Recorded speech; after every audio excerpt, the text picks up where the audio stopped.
Hello everyone, good morning. কেমন আছেন সবাই? আশা করি সবাই খুব ভালো আছেন, আর আমরাও ভালো আছি। আমার আরও একটা নতুন ভ্লগে আপনাদের সবাইকে স্বাগত জানাই। সকালবেলায় আগেই তড়িঘড়ি করে রান্নাটা বসিয়ে দিয়েছি, কারণ যত সকাল সকাল রান্নাটা করে ফেলা যায় ওইদিকে কিন্তু কাজকর্ম তাড়াতাড়ি সেরে ফেলা যাবে। কারণ সকাল থেকে একা হাতে এত বড় সংসারের কাজ যেভাবে আমি টার্গেট নিয়ে করে থাকি, তাই সেই কিছুই আপনাদের সাথে শেয়ার করার চেষ্টা করি। আর এদিকে দেখুন আজকে সকালবেলায় ভাই খেয়ে যাবে, তো কাজে যাবে আর কি 9:30টার মধ্যে। তো তাই জন্যে আগে তাড়াতাড়ি করে একটু ওকে পরোটাটা করে দিলাম। আটা যেহেতু মাখা ছিল আর তার সাথে আরও কিছুটা মাখতে হয়েছে, তবে খুব বেশি দিনের আটা আমি মেখে রাখি না, তবে থেকে গেলে সেক্ষেত্রে আমি একটু রেখে দিই, পরের দিন কাজে লাগিয়ে দিই, তবে খুব বেশি দিন লাগাই না। আর সকালবেলায় তো তৈরি করে নিলাম একটা আলুর তরকারি। ওই কাঁচা লঙ্কা চিড়ে দিয়ে একটু টমেটো দিয়ে আলু দিয়ে তরকারিটা করে নিলাম। ব্যাস, আমার তরকারিও হয়ে গেছে, পরোটাটাও হয়ে গেছে। চলুন ভাইকে আগে দিয়ে আসি, আর তারপরে ওদিকে চাও বসিয়ে নিয়েছি। চলুন ভাইকে এখন বাইরে দিয়ে দিই। আর এই দেখুন ভাইকে দিয়ে দিয়েছি, ও ওদিকে খেতে থাকুক, আর আমি ওদিকে চাটা নামিয়ে নিই। দাঁড়ান, চাটা আবার হয়ে যাবে। সকালবেলাতে লিকার চাই খাই বাড়ির শুদ্ধ সকলেই, তাই সবার জন্যই লিকার চা করেছি। আর আজকে এদিকে জল খাবার করতে গিয়ে আমি নিজেও চা খাওয়া আজকে হয়নি, আমারও আজকে চা খাওয়াটা হয়নি, তাই এই মনটাই সকাল থেকে চা চা চা চা করছে। তাই আগে একটু চা খেয়ে নিই, তারপরে বাকি সমস্ত কাজ করব। আর জল খাবার করার সাথে সাথেই বেশ দিনে কিন্তু অনেকগুলো বাসন পড়ে গেছে, তো সেগুলোকে মাজবো। তার আগে একটু ঘর দোরটা পরিষ্কার করে নিই। দাঁড়ান। আর এইদিকে দেখুন সোনার বাবা ওখানে জামাটা ইস্ত্রি করে ইস্ত্রিটা ওখানেই রেখে গেছে। আর এখানে বেশ কিছু জিনিস রয়েছে সেলাই করতে দেব, তবে সামনে টেলারের কাকা আবার খোলেনি দোকান আজকে দেখছি। দেখি ওবেলায় যদি খোলে তাহলে দিয়ে আসবো। আসলে কি হয় জানেন, এই সমস্ত নাইটিগুলো বেশি দিন পুরনো হয়ে গেলেই সেগুলাই কিন্তু সেলাই খুলতে থাকে। যদিও আমি সেলাই করিয়ে নিই, তবুও কয়েকটা নাইটি হয়তো এদিক ওদিক হয়তো বাদ হয়ে যায়, সেইগুলোই কয়েকটা দেবো। আর এই যে জামাগুলো বেশ সুন্দর করে ভাঁজ করে রাখছি। এখন যদিও আমার আয়রন করার সময় নেই, তবে ওই যে ফাঁকিবাজি কাজ হলেও যাদের আয়রন নেই তারা কিন্তু এইভাবেও কিছুটা কাজ আপনাদের কমিয়ে নিতে পারেন। এতে করে কি হয়, একটু বুদ্ধি করে কাজ করলে কি হয়, পরিশ্রমটা অনেকটাই কম হয়। আমার তো জাজিম নেই, তাই তোষকের নিচে জামাগুলোকে সুন্দর করে ভাঁজ করে ঠিক এইভাবে আমি আগামী 2 দিন এরকম করে রেখে দেবো। এতে করে কি হয় জানেন তো, জামাগুলো বেশ সুন্দর আয়রন হয়ে যায়। আলাদা করে আমাদের আয়রন করতেও হয় না, সময়টাও বাঁচে, ইলেকট্রিক খরচটাও বেঁচে যায়, আর পরিশ্রমটাও বেঁচে যায়। ব্যাস, আমি তো এইভাবেই করে থাকি। তাই ভাবলাম যদি এই ছোটোখাটো টিপস আপনাদের কাজে লেগে যায়, তাহলে ওই জন্য আপনাদের সাথেও একটু শেয়ার করার চেষ্টা করলাম। আর সেই সাথে এই দেখুন বিছানাটাকে একটু ঝেড়ে নিচ্ছি। ব্যাস, মোটামুটি ঘরদোর পরিষ্কার। চলুন এখন আবার ওদিকে একটু খাওয়া দাওয়া করে নিই। সকালবেলায় সবার খাওয়া হয়ে গেছে, শুধুমাত্র আমার আর সোনার খাওয়া হয়নি। ওদিকে আমি আর সোনা এখন একটু খেয়ে নেবো। সকালে আলুর তরকারি করেছিলাম, তাই দিয়েই নিয়েছি মুড়ি। সকালবেলায় জানেন তো রুটি পরোটাটা খেলে না ভীষণ অ্যাসিডের সমস্যা হয়, তাই আমি আর সোনা চেষ্টা করি একটু মুড়ি দিয়ে তরকারি খেতে, সাথে একটু পেঁয়াজও নিয়েছিলাম। তো এইবার খাইয়ে নিয়ে এই দেখুন সোনার আজকে সকালবেলাতেই পড়া রয়েছে, চলুন ওকে আগে দিয়ে আসি। এটা একটা সব থেকে বড় কাজ বলতে পারেন আমার। ওকে প্রাইভেটে দিয়ে এসে তারপরে এসে বাড়িতে রান্নাগুলো করে নেব। যে পরিমাণ রোদ পড়ছে না, এই এখনই এত পরিমাণ রোদ, এরপরে আর ছাতা ছাড়া বেরোনোই যাবে না। আসলে বান্ধবীদের সাথে ও যেতে পারে, কিন্তু ওকে ছোটোবেলা থেকে ও আমার সাথে যাওয়া নিয়ে অভ্যস্ত। কোথাও গেলে স্কুলে বলুন, পড়তে বলুন, সব জায়গাতেই আমার সাথে যাওয়া নিয়েতেই অভ্যস্ত। তাই জন্য যত কাজই থাক শত কাজের মধ্যেও ওকে কিন্তু আমি দিয়ে আসা নিয়ে আসাটা করি। ব্যাস, দিয়ে গেলাম। চলুন তাহলে এবার বাড়ির দিকে যাই।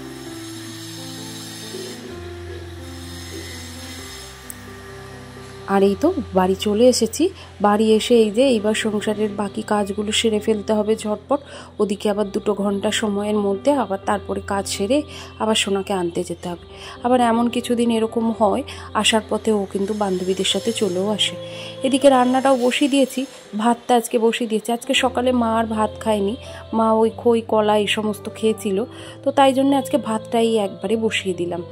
আর গত 2 দিন আগে তো সোনার বাবা একবারে মাছ এনে রেখেছিল, তাই সেখান থেকে কয়েক পিস পাবদা মাছ আমি বার করে নিয়েছি। আজকে আমি আর সোনা মাছ খাবো না, খাবে মা, মার 2 ছেলে আর আমার বাবা। তো এই 4 জন মিলে আর কি মাছ খাবে, তাই 4 জন আর 2 বেলার 8 পিস মাছ আমি এখানে বের করে নিয়েছি।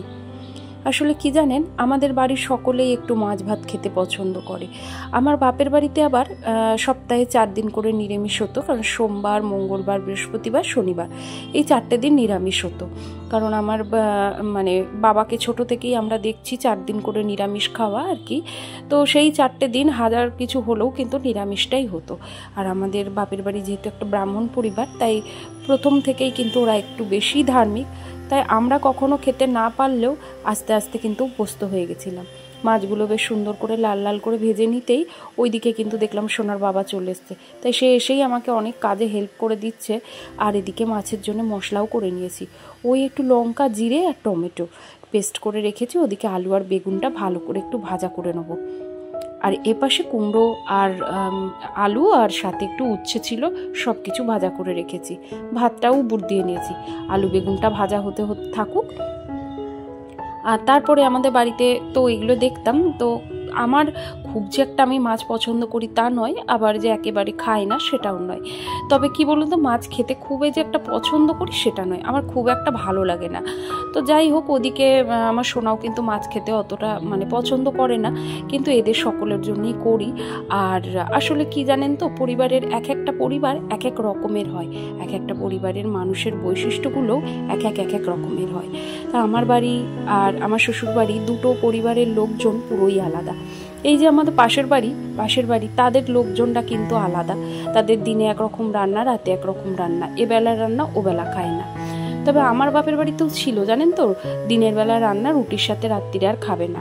সেটা আবার থাকলে পরের দিন খাবে, কিন্তু রাত্রিরে আর খাবে না। তবে আমার শ্বশুরবাড়িতে সেরকম কোনো বাঁধা ধরা নিয়ম নেই। ওদিকে মাছগুলো ভেজে এখানে আমি রেখে দিয়েছি, আর ভাতটাকেও নামিয়ে রাখলাম। আর এই দেখুন, মাছের ঝোলটা বেশ সুন্দর ফুটে গেছে। তেলে একটু কালো জিরে ফোড়ন দিয়ে মশলাপাতি দিয়ে আলু বেগুনটা ভালো করে কষে একটু গরম জল দিয়ে নিয়েছিলাম। বেশ সুন্দর করে ফুটে গেছে, সবজিগুলোও ভালো সেদ্ধ হয়ে গেছে। দাঁড়ান, মাছগুলোকে ছেড়ে দিই। দিয়ে এবার হালকা হাতে একটু নাড়াচাড়া করে মাত্র 10 মিনিট মতো ফুটিয়েই নামিয়ে নিলেই কিন্তু মাছ হয়ে যাবে। আর পাবদা মাছ হতে বেশিক্ষণ কিন্তু সময় লাগে না, যেহেতু খুব নরম মাছ, তো বেশি ঝোলে ফোটালে আবার তোলা যাবে না মাছ তারপরে।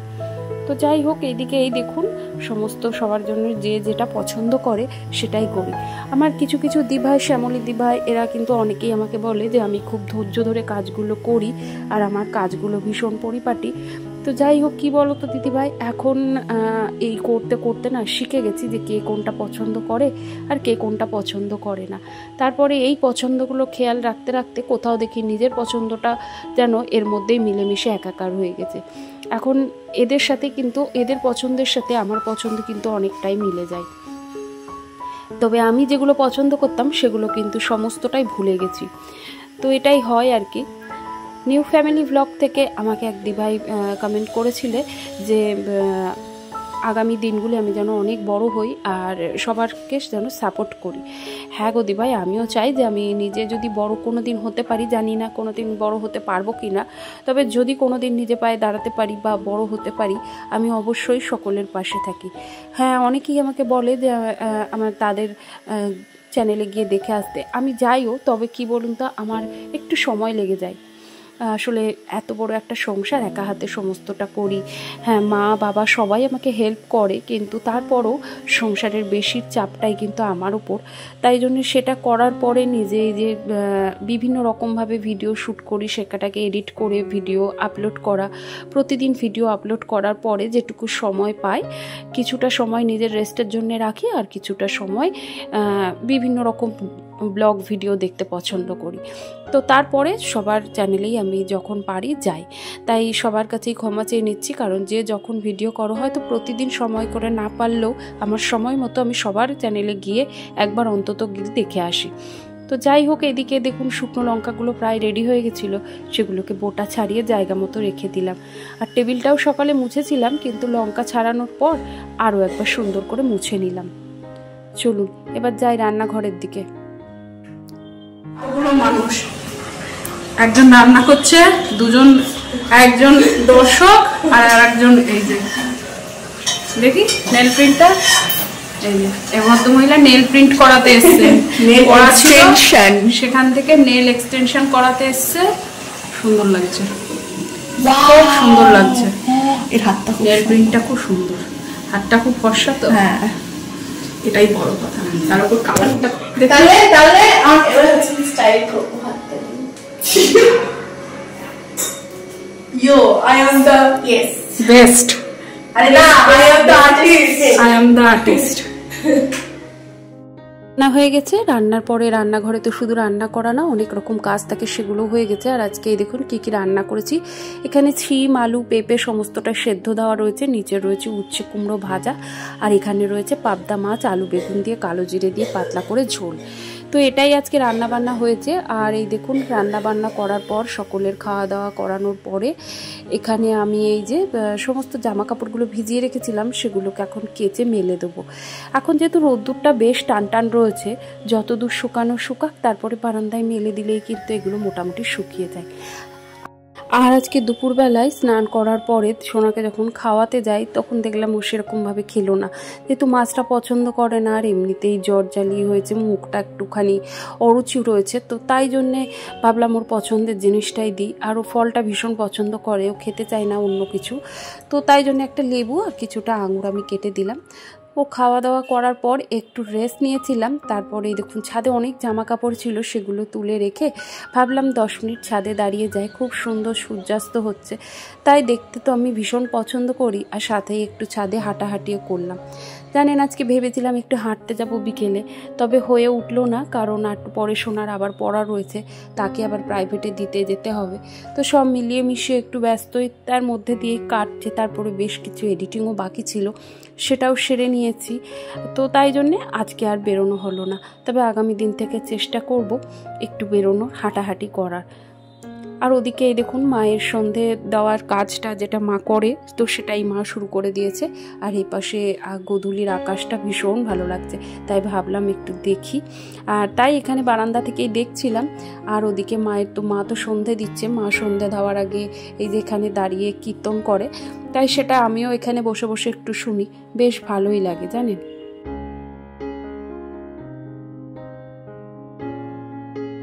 তো যাই হোক, ওদিকে মা সন্ধে দেখ, আর সন্ধ্যাও লেগে গেছে।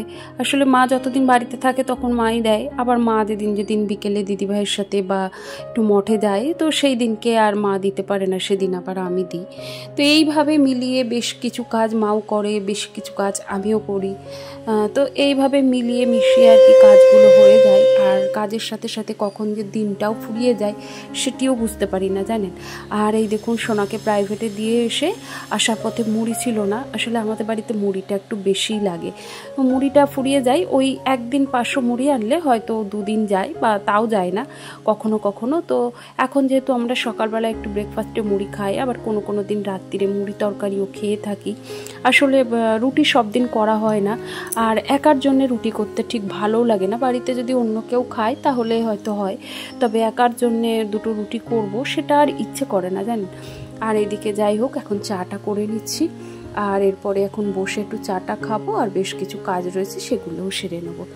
তাহলে চলুন ব্লগটি আমি এখানেই শেষ করছি। ভালো লাগলে একটি লাইক করে দেবেন, কেমন লাগলো অবশ্যই জানাবেন। ভালো থাকবেন, সুস্থ থাকবেন, সাবধানে থাকবেন।